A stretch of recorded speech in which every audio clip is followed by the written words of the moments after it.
Meenakshi Faculty of Occupational Therapy. Admissions open for BOT and MOT. Apply now. தெரிக்கவிடும் காரம் நிறம் சுவையை தருகிறது. ஆச்சி மிளகாய் தூள் தெரிக்கவிடும் காரம் நிறம் சுவை.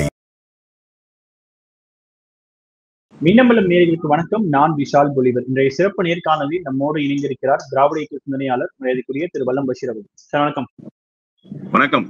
இப்போ அதிமுகவுல நம்ம குறிப்பா பார்க்கும்பொழுது இந்த கூட்டணி ஆட்சி தொடர்பான விஷயங்கள் தொடர்ச்சியா விவாதிக்கப்பட்டுக்கிட்டே இருக்கு. குறிப்பா அண்ணாமலை அவர்கள் சமீபத்துல பேசும்போது நாங்க ரொம்ப உறுதியா இருக்கோம், பாஜக கூட்டணி அரசுல பங்கெடுக்கும் அப்படின்னு ஒரு தலைவரே சொல்லும் போது நான் எப்படி அதுக்கு மாற்று கருத்து வைக்க முடியும்னு. ஆனா அதே டைம்ஸ் ஆஃப் இந்தியாவுல எடப்பாடி அவர்கள் கொடுத்த அந்த பேட்டியில இது ஒரு யூகமான ஒரு கேள்வி அப்படின்னு சொல்லிட்டு அதிமுக தனிப்பெரும்பான்மையோட ஆட்சி அமைக்கும் அப்படின்றத சொல்லியிருக்காரு. இதை எப்படி புரிஞ்சுக்கிறது நம்ம? நேற்றைக்கு கூட அமித்ஷா அவர்கள் அதிமுக பாஜக கூட்டணி ஆட்சி அமைக்கும் என்றுதான் சொன்னார், கூட்டணி ஆட்சி என்று சொல்லவில்லைன்னு எடப்பாடி பழனிசாமி சொன்னார். அண்ணன் நயினார் நாகேந்திரன் அதுக்கு பதில் சொல்றார். நேற்றைக்கே நடந்த பத்திரிகையாளர் சந்திப்பு வெளியாகி இருக்கு. நயினார் நாகேந்திரன் சொல்ற, ஆமாம், எடப்பாடி பழனிசாமி சொன்னதை போல அதிமுக பாஜக கூட்டணி ஆட்சி அமையும் என்கிறார். இப்ப இந்த வார்த்தை விளையாட்டுகளை நீங்க கவனிங்க. இவர் சொல்றாரு கூட்டணி ஆட்சி அமைக்கும், ஆனால் அதிமுக ஆட்சி அமையும். இவர் சொல்றாரு, ஆமா, கூட்டணி ஆட்சி தான் எடப்பாடி பழனிசாமி சொன்னதை போல அமையும்னு. நீங்க வார்த்தைகளை அப்படியே வண்ணமயமாக பூசி பேசலாம். ஆனா யதார்த்தமான உண்மை என்ன? அமித்ஷாவினுடைய பேச்சு தெள்ள தெளிவாக இருக்கிறது.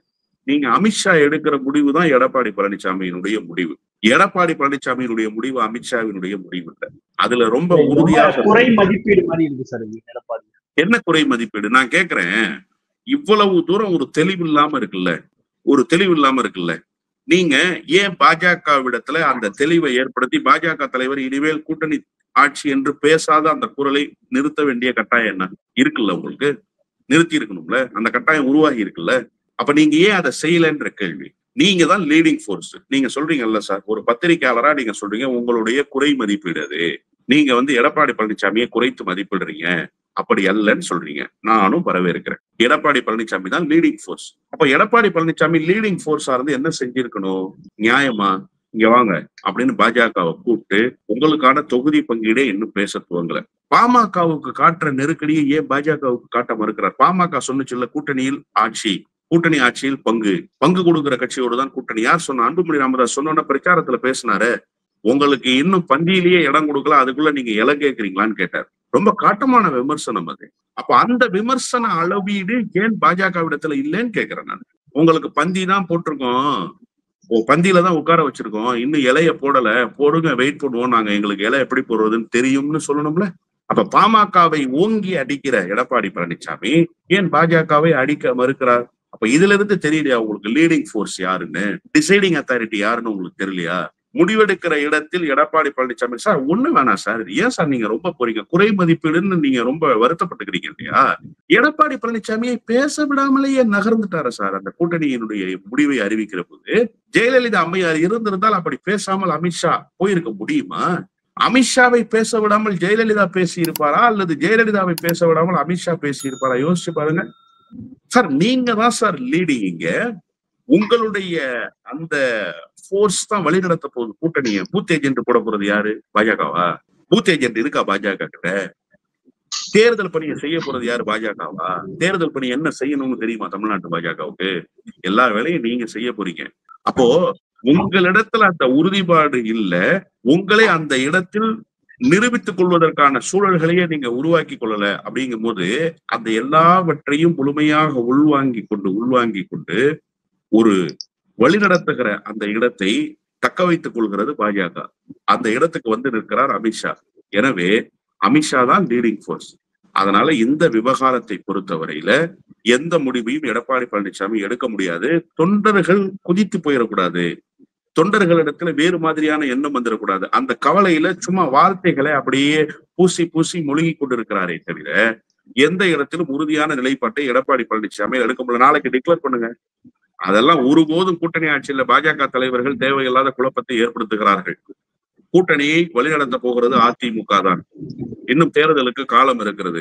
நான் பிரச்சாரத்தில் இருக்கிறேன். இது குறித்து உட்கார்ந்து பேசி முடிவெடுப்போம். அறிவிங்க, கட் அண்ட் ரைட்டா பேசுங்க. ஏன் பேச தெரியாதா உங்களுக்கு? அப்ப எது தடுக்குது? அந்த இடத்தில் தான் தோல்வியை தழுவுகிறார் எடப்பாடி பழனிசாமி. இல்ல, இப்போ எடப்பாடி பழனிசாமி ஒரு விஷயம் தெளிவா சொல்றோம் சார். அதிமுக மெஜாரிட்டியா ஆட்சியை பிடிக்கும், குறிப்பா 210 இடங்கள்ல நாங்க வெற்றி பெறுவோம்ட்டு.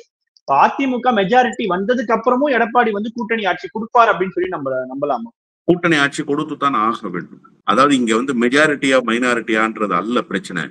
அதிமுகவை பாஜக கபலீகரம் செய்ய வேண்டுமா, கபலீகரம் செய்யாமல் காப்பாற்றப்பட வேண்டும், அதான் இங்க பிரச்சனை.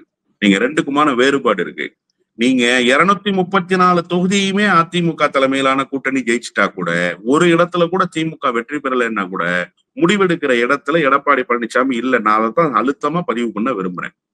ஒண்ணு வேணா, அதிமுகவுக்குள்ளேயே ஒரு புதிய முதலமைச்சர் உருவாகணும்னு பாஜக முடிவு பண்ண முடியாதா? நீங்க அமித்ஷாவினுடைய குரல் பாஜகவினுடைய குரல் வேறாக ஒலித்ததுங்கிறதையும் முடிவு பண்ணிக்கணும். என்ன சொன்னாங்க? அதிமுகவிலிருந்து ஒரு முதலமைச்சர் இடையில சொன்னாங்களா? சர்ச்சையாச்சா? அது ஒரு இண்டிகேஷன். நீங்க அதை புரிஞ்சுக்கணும். உங்களுக்கு கொடுக்கப்பட்ட சமிக்ஞை அது. அப்போ என்ன பொருள்னா, நீங்க இதுக்கெல்லாம் உடன்பட மறுத்தீங்கன்னு சொன்னா அதிமுகவையே 2 துண்டா பிளந்துருவாங்க. பக்கத்திலேயே நின்று வந்தாரு கொங்கு மண்டலத்துல அண்ணா SP வேலுமணி. என்ன நினைச்சுக்கிட்டீங்க நீங்க? அந்த நிலைப்பாடுகள் எல்லாம் உங்களுக்கு தெரியாதா? நன்றாக தெரியும் எடப்பாடி பழனிசாமிக்கு. எனவே அந்த எதிர்பார்ப்பை தான் உருவாக்கி வைத்திருக்கிறார் களத்துல எடப்பாடி பழனிசாமி. நீங்க லீட் எடுத்திருந்தீங்கன்னா, நீங்க முன் நின்று வழி நடத்தி இருந்தீங்கன்னா இந்த வேலைக்கு வாய்ப்பு இல்லாம போயிருக்கும். ஆனா நீங்க அதை செய்யாததனுடைய விளைவு இப்போது அவர்கள் வழிநடத்துகிற இடத்துக்கு வந்திருக்கிறார்கள். சரி, இப்போ திமுக கூட்டணியில இப்போ நீங்க சொன்ன மாதிரி நல்ல ஃப்ளோவா தான் போயிட்டு இருக்கு அப்படின்னு சொல்லியிருந்தீங்க. ஆனா திரும்ப அவர்கள் சமீபத்துல சிதம்பரத்துல பேசும்போது திமுகவுக்கு விழக்கூடிய 4 வாக்குகள்ல 1 வாக்கு விசிகாவுடையதான் இருக்கும் அப்படின்னு சொல்லிட்டு, இந்த இண்டிகேஷனை நம்ம எப்படி எடுத்துக்கிறது? இல்ல, கடந்த காலத்துல 4 வாக்குல 1 வாக்கு விசிகாவுடைய வாக்காக இருந்துச்சா, இல்ல இனிமேல் இருக்க போகுதா? அப்படின்னா நீங்க உங்க கட்சியை அந்த அளவுக்கு வளர்த்து கொண்டு வந்துட்டீங்க அப்படிங்கிற நம்பிக்கையை நீங்க வெளிப்படுத்துறீங்களா அப்படிங்கிற ஒரு கேள்வி இருக்கு. பிசிகாவினுடைய வாக்கு வங்கி என்னவாக இருக்கு அப்படிங்கிறதையும் உளவுத்துறை மூலமாக உள்வாங்குறார் முதலமைச்சர். களப்பணிகளின் மூலமாக ஆய்வு செய்கிறார் முதலமைச்சர். அதெல்லாம் ஒன்றும் தெரியாமலாம் இல்லை. இது என்ன அப்படின்னு கேட்டீங்கன்னா, தேர்தல் நேரத்துல எங்களுக்கு அதிகமான இடங்களை கொடுங்கள் என்று சொல்வதை நாசுக்காக வெளிப்படுத்துகிறார். அப்படித்தான் நான் புரிஞ்சுக்கிறேன். அப்போ 4 வாக்குல 1 வாக்கு எங்களுடைய வாக்குன்னா 1:4 அந்த இடத்துக்கு வந்துருச்சா விசிகா? அப்ப அந்த கேள்வி இருக்குல்ல. இப்ப 10,000 ஓட்டு வாங்கும் எங்க கோயம்புத்தூர் தெற்கு தொகுதியில திமுக. 2,500 ஓட்டு நீங்க வாங்குவீங்களா? நீங்க சொல்லியிருக்கிற பொருள் அதானே. 2,500 ஓட்டு நீங்க வாங்குவீங்களா கோயம்புத்தூர்ல? இப்ப மொடக்குறிச்சி தொகுதி 20,000 ஓட்டு வாங்கும் திமுக. 5,000 ஓட்டு நீங்க வாங்குவீங்களா? இதெல்லாம் ஒரு கேள்வியா முன் வச்சா அண்ணன் திருமாவுக்கு சங்கடம் வரும். அண்ணன் திருமா என்ன சொல்ல விரும்புறாருன்னு நான் புரிஞ்சுக்கிறேன். அப்படின்னா, நீங்க விசிகாவை குறைத்து மதிப்பிடாதீங்க, எங்களுடைய வாக்கு வங்கியும் அடர்த்தியான வாக்கு வங்கின்னு சொல்றாரு. அதன் அடிப்படையில் அந்த கருத்தை வெளிப்படுத்தி இருப்பதாக நான் புரிந்து கொள்கிறேன். ஆனா அவர் நிலைப்பாட்டுல உறுதியாக இருக்கிறார். அதுல ஒண்ணும் மாற்றம் இல்லை. திமுக கூட்டணியிலிருந்து வெளியேற வேண்டும் என்கிற ஆசையோ என்னமோ அவரிடத்துல இல்லை. ஆனா டிமாண்ட் பண்ணி அதிக இடம் வாங்கணும்னு நினைக்கிறார். கடந்த காலத்துல அதெல்லாம் செஞ்சிருக்காரு அவர். அதே நேரத்தில் கூட்டணியிலிருந்து அவர் வெளியேறுவதற்கான வாய்ப்பும் இல்லை என்றும் நான் உறுதியாக சொல்வேன். ஆனா கூட்டணியை விட்டு வெளியேறலனா கூட ஒரு மிகப்பெரிய ஒரு அழுத்தம் அப்படின்றது காத்திருக்கல சார் வருங்காலங்கள்ல திமுக தலைமைக்கு. இல்ல, கண்டிப்பாக திமுக கூட்டணியில் இருக்கிற கட்சிகள் எல்லாம் கூடுதல் இடம் கேட்டு நெருக்கடியை கொடுப்பார்கள். அது ஒரு பெரிய சவால் தான், இல்லைன்னா சொல்ல முடியாது. ஆனா அதை சமாளித்து இந்த கூட்டணியை வெற்றிகரமாக அடுத்த கட்டத்துக்கு முதலமைச்சர் நகர்த்துவார். ஏற்கனவே பல நேரங்களில் நகர்த்தி இருக்கிறார். எனவே நகர்த்துவார். இப்ப எல்லாருக்கும் என்னன்னா சார், தொடர் வெற்றி. இப்ப திமுக நினைக்குது திமுகவினுடைய பேலன்ஸ்ல தான் இந்த வெற்றின்னு, கூட்டணியினுடைய பேலன்ஸ்ல தான் இந்த வெற்றி அப்படின்னு கூட்டணி கட்சிகள் நினைக்கிறாங்க. இது ஒன்றோடு ஒன்று பின்னி பிணைந்து தொடர்புடையது. இவர்களால் அவர்களும் பயனடைந்திருக்கிறார்கள், அவர்களால் இவர்களும் பயனடைந்திருக்கிறார்கள். 2 பேரும் சேர்ந்து நிற்கிற போதுதான் இந்த தொடர் வெற்றி சாத்தியமாயிற்று. ஆனா கூட்டணிகள் என்ன கிளைம் பண்றாங்கன்னா, எங்களால தானே சாத்தியமாச்சுன்றாங்க.